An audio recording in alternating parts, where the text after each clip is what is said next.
반갑습니다. 송주준입니다. 여러분 혹시 기억하시는지 모르겠는데요. 지난 대선 기간 동안 대장동 논란이 제일 처음 터졌을 때 그 이재명 대표의 반응이 뭐였습니까? 그쵸. 대장동은 당군 일의 최대 공익환수 사업이었다. 이거 아니었습니까? 본인 스스로가 처음에만 하더라도 나와가지고 대장동의 설계자는 나다. 이렇게 뭐 당당하게 얘기를 했었고, 뭐 유동규 같은 경우는 뭐 사실 뭐 실무를 봤던 그런 사람에 불과한 것이지 실질적인 책임자는 나다. 이렇게 당당하게 얘기하지 않았습니까? 근데 그 얘기를 하고 난 뒤에 대장동 논란이 점점 더 커지고 뭐 이렇게 조금 더 문제거리가 나오다 보니까 갑자기 180도 입장을 바꿔가지고 갑자기 대장동의 몸통은 누구다? 윤석열이다. 이렇게 얘기를 했었거든요.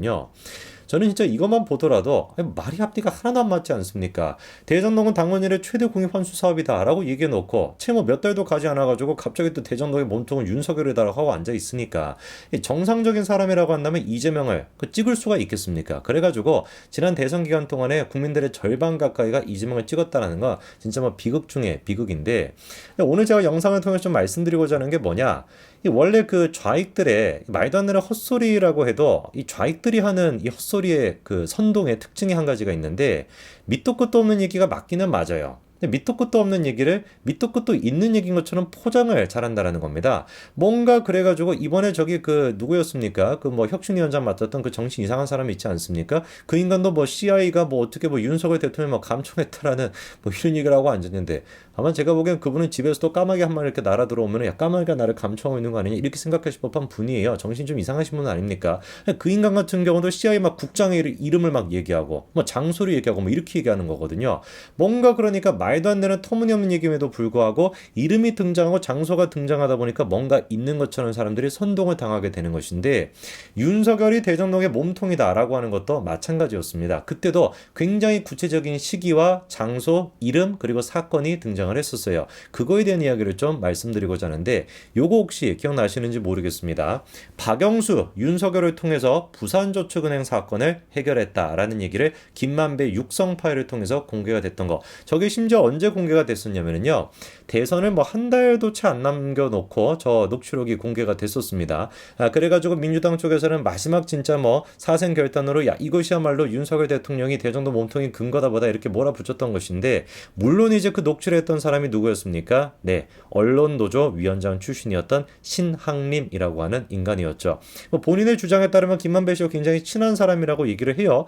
뭐 그것만 보더라도 뭐 노조 위원장이었다 뭐 이런 것만 보더라도 굉장히 저 얘기의 신빙성을 우리가 믿기가 힘든데, 뭐 어쨌거나 MBC 같은 언론사는 그거를 받아가지고 또 대서 투표를 하고 생쇼를 다 했었죠. 오늘 제가 그런데 영상을 통해서 MBC의 보도가 됐거나 김만배의 녹취록이 됐거나 얼마나 허구맹랑한 얘기에 불과한지, 사실상 저게 이거는 뭐 망상 수준도 안 되는 것이고 글자 그대로 윤석열 대통령을 담그기 위한 작업의 결과였다라고 하는 충격적인 내용에 대해서 자세하게 좀 설명을 해드리겠습니다. 자, 일단 뭐 어떻게 해가지고 윤석열 대통령이 대정동 사업의 몸통이 될 수가 있다라는 것이냐, 말 듣는 얘기지만 그 근거를 좀 생각해 보면은요, 이 사건의 시작은 일단 JTBC 보도를 통해서 시작이 됩니다. 2022년도 2월 21일 뭐 남욱의 검찰에 진술한 내용이다라고 하면서 대장동 자금책 역할을 맡았던 조모 씨가 2011년도 대검 중수부 조사를 받을 당시에 약간 좀 조사에 특혜가 있었다라는 것인데, 저기서 얘기하고 있는 그 대장동 자금책 조모 씨가 조우영 씨를 뜻하는 거고요. 그리고 2011년도 수사를 받았다라고 하는 게 부산저축은행 사건에 대한 수사를 받았다라는 겁니다. 그러니까 뭐 한마디로 얘기해가지고 부산저축은행 사건으로 조우영 씨가 수사를 받았는데, 그 사건을 담당했던 사람이 윤석열 당시 차장이었다라는 것이고, 윤석열 차장이 수사를 부실 수사를 하다 보니까 조우영이가 빠져나올 수가 있었고, 그래가지고 나중에 조우영이가 대장동 자금책 역할을 해가지고 김만배가 대장동 사업을 할 수가 있었다. 뭐 이런 식의 논리가 전개가 되는 것이죠. 근데 실제로 남욱이 검찰 조사를 받을 때 이런 얘기를 했습니다. 김만배가 조우영의 조사를 받으러 가기 전에 워낙에 막 조우영이 막 벌벌 떨고 있다 보니까 이런 얘기를 했다는 거예요. 오늘은 그냥 올라가서 커피 한 잔 마시고 오면 된다. 물어보는 질문에 다 협조하면 된다. 이렇게 얘기를 했다는 겁니다. 첫 번째 조사를 받을 때만 하더라도 검찰이 너무 압박 질문해가지고 두 번째 조사를 앞두고 조우영이 막 벌벌 떨고 있었는데 김만배가 딱 조우영한테 가가지고 이 얘기를 해줬다는 거죠. 야, 오늘은 걱정할 거 없어. 그냥 가서 커피 한 잔 마시고 오면 돼. 이게 그 유명한 대선 기간 동안은 그렇게나마 난리가 났었던 이른바 윤석열 차장의 커피 한 잔 요 논란인데요. 자, 요거에 대해서 우리가 사실관계를 좀 따져볼 필요가 있습니다. 자, 일단 남욱이 검찰 질문에 이렇게 답변합니다. 두 번째 조사한 검사, 요게 이제 조영의 두 번째 조사를 할 때 그 얘기를 하는 것이죠. 커피를 타준 검사가 누구냐라고 이제 검찰이 물어보니까 윤석열 중수 이 과정으로 알고 있습니다. 남욱이 이렇게 답변을 하죠. 그런데 눈에 띄는 게 한 가지가 있습니다. 아니 그러면 네가 조사를 받은 것도 아닌데 조영을 조사했던 사람이 누군지를 네가 어떻게 하냐라고 검찰이 물어보니까 남욱이 뭐라고 합니까? 그 사람이 윤석열 과장이라고 하는 것을 김만배로부터 들은 것 같습니다. 남욱이 이렇게 얘기합니다. 자, 그러면 JTBC가 보도를 했던 거, 조영의 수사를 무마를 시켜줬다, 대충 수사를 했다, 커피 한 잔을 타줬다라고 하는 사람이 윤석열 당시 과장이었다라고 하는 이 얘기는 남욱의 진술을 바탕으로 했던 그런 보도였던 것인데, 정작 남욱은 이 얘기를 누구한테 들었다라는 거예요? 김만배한테 들었다, 이렇게 얘기하고 있습니다. 그리고 나중에 가가지고 김만배가 이제 이재명한테 등을 돌리고 진실을 얘기하기 시작하지 않습니까?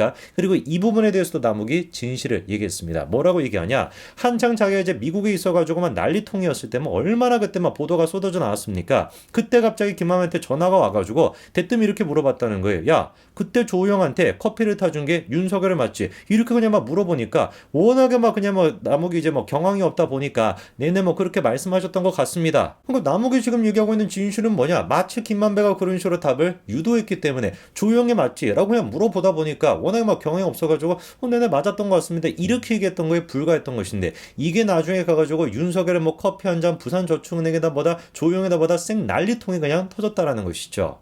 물론 이것도 남욱의 일방적인 얘기일 수도 있습니다. 그럼 여기서 가장 결정적인 얘기를 해줄 수 있는 사람이 누구겠습니까? 그쵸. 조사를 받았던 당사자, 이 사람이 제일 정확한 얘기를 하지 않겠습니까? 남욱도 사실 제3자인 것이고 김만배도 제3자인 것이니까 조사를 받으러 갔던 커피를 마셨다라고 하는 그 당사자가 제일 잘 알 것이고, 그 사람이 누구다? 조영 아니겠습니까? 근데 조영이는 나중에 검찰 조사를 받을 때 이런 얘기를 하고 있습니다. 아니요, 나는 윤석열을 만난 적이 없습니다 라고 얘기를 하고, 아니 뭐 당신이 남욱한테 윤석열 중수과장이 커피를 타주고 친절하게 조사를 해주었다라는 취지로 말한 적이 있지 않냐 라고 물어봐도 끝까지 뭐라고 합니까? 나는 그런 적이 없다. 누가 이렇게 얘기하고 있습니까? 당시 커피를 마셨다라고 하는 조영 본인 스스로가 검찰 조사에서 이런 얘기를 하고 있는 거예요. 그럼 여기서 우리가 또 질문이 드는 거겠죠. 신앙님이가 그렇게나 자신있게 뉴스타파에 보도했던 내용, 그리고 뉴스타파, MBC 등등이 그렇게나 자신있게 대선을 코앞에 앞둔 시점에 보도를 했었던 김만배의 녹취록, 그 김만배의 녹취록은 도대체 어떻게 되는 것일까? 윤석열이 무슨 뭐 부산저축은행 사건을 부실 수사를 해줬다, 그래서 뭐 조영에 나올 수가 있었고 대정도 싸움이 시작이 될 수 있었다, 커피 한 잔까지 타줬다 라고 하는 그 녹취록은 어떻게 되는 것일까? 요거를 이제 우리가 따져봐야 되는 것인데, 사실 그런데 이 내용은 따져보고 자시고 할 것도 없습니다. 누구 얘기를 들어보면 되냐? 놀랍게도 김만배 본인 스스로 얘기를 들어보면 진실이 뭔지를 알 수가 있어요.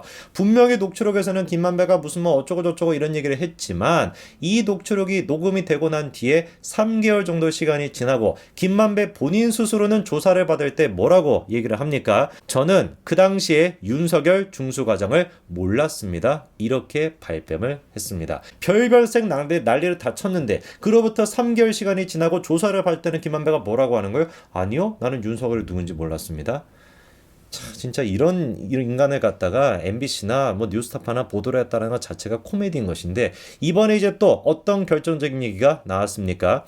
윤석열이 커피를 타줬다라고 할 테니까 양해해달라, 이 얘기를 김만배가 조영한테 말 맞추기를 시도했다라고 하는 게 이번에 또 보도가 된 것이죠. 어떤 얘기인지를 보니까요, 대장동 사업 관계자들을 불러가지고 검찰이 조사하는 과정에서 김만배가 2021년도 9월달 조영한테 전화를 걸어가지고, 야, 부산저축은행 사건 그거 수사를 할 때 윤석열이 커피를 타줬다라고 인터뷰를 할 테니까 양해해달라, 이렇게 김만배가 얘기를 했다는 거예요.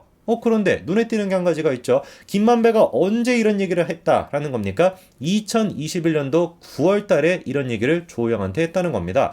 작업을 할 거다, 나는 이런 얘기가 진실인지는 잘 모르겠지만 어쨌거나 일단 내가 이렇게 작업을 할 거야 라고 얘기를 했다라는 거, 이게 이제 2021년도 9월 달인데 하필이면 그 9월 달이 언제냐? 맞습니다. 아까 전에 녹취가 이루어졌던 날, 그 날이 바로 언제였던 거예요? 2021년도 9월 달이었던 겁니다. 그리고 그렇게 2021년도 9월 달에 녹취가 된 거를 언제 뉴스타파가 터뜨렸다? 대선을 코앞에 앞둔 시점에 터뜨렸다. 이거는 누가 보든 간에 그 의도가 윤석열 대통령을 낙선시키겠다라는 의도를 가지고 선거에 개입했다라고 볼 수밖에 없는 것이죠. 선거법 위반으로 뭐 우리가 고발 조치할 수 있지 않을까라는 생각도 듭니다. 이번에 뭐 더 탐사에 대해 가지고 5억 원 정도의 또 손해배상 청구가 이루어졌다라고 하는데 이거는 뭐 사건의 중대성이 됐거나 그리고 다른 것도 아니고 대선에 개입했겠다라는 것인데 훨씬 더 강력하게 우리가 손해배상 청구를 해야 되는 거 아니겠습니까? 제가 보기엔 100억 정도 때려야 되지 않을까 싶은데 완벽하게 뉴스타파나 MBC가 제기가 불능할 정도로 강력한 법적 조치가 취해져야 된다라고 보고 김만배 본인 스스로 또한 마찬가지로 저는 여기에다가 추가적으로 선거법 위반으로 기소를 해야 된다라고 봅니다. 이런 식으로 뉴스타파나 그리고 또 MBC, 이재명 등등이 말 같지도 않은 거짓말을 그냥 마구잡이로 얘기해 놓고 지금 뭐 이거에 대해서 사과하겠습니까? 택도 없는 소리지 찌소리도 안 하겠지. 반드시 이거에 대해서 법 조치를 취해서 제기가 불가능하게끔 만들어야 그래야지 대한민국에서 이런 모습이 다시는 나타나지 않을 거라고 봅니다. 여기까지 말씀드리겠습니다. 감사합니다.